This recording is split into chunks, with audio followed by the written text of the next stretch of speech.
America இன்னும் முறைச்சிட்டே இருக்கு. நாங்கள் வந்து உங்களுடைய மிகப்பெரிய ஆகப்பெரிய மின்சக்தி உற்பத்தி சக்தியை நாங்கள் வந்து தாக்குவோம் அப்படிங்கிற மாதிரி மிரண்டு விட்டு இருக்கு. இப்போ ஹோல்டு பண்ணியிருக்கேன்னு அடுத்த நாள் ட்வீட்லேயே போர் நடத்திட்டு இருக்காருன்னு வச்சுக்கோங்க. அது ஒரு பெரிய கலவரம். ஆமாம், அக்க போர். அதனால வந்து அது வேற பெரிய பஞ்சாயத்து கூட்டிருக்கு. அப்போ வந்து நம்ம அமெரிக்காவும் பயிற்சிக்க முடியாது, ஈரானையும் பயிற்சிக்க முடியாது. சண்டையே அமெரிக்காவுக்கு ஈரானு தான். இஸ்ரேலையும் பயிற்சிக்க முடியாது, ஈரானுக்கும் பயிற்சிக்க முடியாது. அவங்க தான் சண்டை. அப்போ நம்ம ரெண்டுக்கும் நடுவில் ஈரான் வந்து நம்ம ரொம்ப காலம் ஃப்ரெண்டு, நம்ம ஆப்கானிஸ்தான் மாதிரி நம்ம பார்க்குறோம். அப்போ இது ஒரு சேலஞ்சிங்கான சுச்சுவேஷன். அவர் வந்து ஏன் கோவிட்டை கொண்டு வராருன்னா, the toughest time in the history அது வந்து கோவிட். ஏன்னா அங்க உயிர் வாழ்வது சேலஞ்ச் ஆச்சு, அது லைஃப் வந்து சேலஞ்ச் ஆச்சு. அங்க வந்து நம்ம கண்ணு முன்னாடி ஒவ்வொருத்தருடைய ஃபோன் நம்பர்லையும் ஒரு 50 கான்டாக்டா அது வந்து நம்ம மிஸ் பண்ண இருந்துச்சு ஒவ்வொரு இடத்துலையுமே.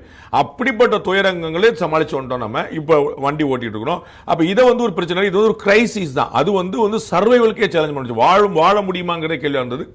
இது வந்து ஒரு இக்கட்டான நிலைமை, நோ டவுட். அதை நம்ம ஹேண்டில் பண்ணிடுவோம்.